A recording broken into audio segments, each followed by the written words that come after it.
Hai, selamat pagi Sobat Karunian. Berjumpa kita kembali pagi ini untuk membaca firman Tuhan. Seperti biasa, kita akan berdoa sebelum membaca firman. Mari kita berdoa. Di dalam nama Yesus kami berdoa. Puji syukur bagi Tuhan untuk pagi ini. Kami akan kembali membaca firman-Mu sehingga kami semakin dikuatkan iman kami untuk kami terus berjalan dalam kebenaran. Dalam nama Yesus kami berdoa. Amin. Baik sobat, kita akan baca firman Tuhan dari kitab Matius pasal 8 ayat 5 sampai 8. Saya akan bacakan untuk kita. Ketika Yesus masuk ke Kapernaum, datanglah seorang perwira mendapatkan dia dan memohon kepadanya, "Tuan, hambaku terbaring di rumah karena sakit lumpuh dan ia sangat menderita." Yesus berkata kepadanya, "Aku akan datang menyembuhkannya." Tetapi jawab perwira itu kepadanya, "Tuan, aku tidak layak menerima Tuan di dalam rumahku. Katakan saja sepatah kata, maka hambaku itu akan sembuh." Amin. Tema kita pagi ini adalah perwira yang rendah hati, ya, berdasarkan kisah yang kita baca pagi ini, ya. Nah, Sobat Karunian, kisah ini sangat menarik untuk kita pelajari dan teladani.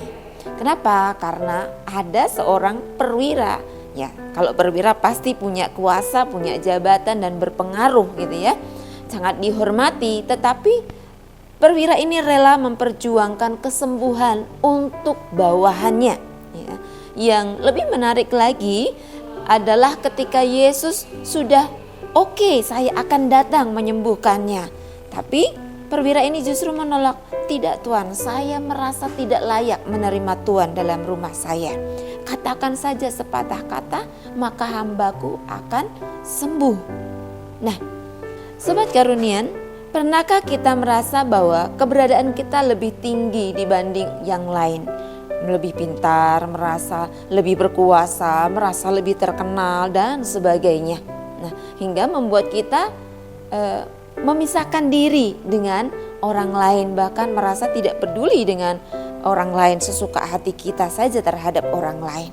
Nah, mari kita sama-sama belajar Sobat Karunian, menjadi orang yang rendah hati.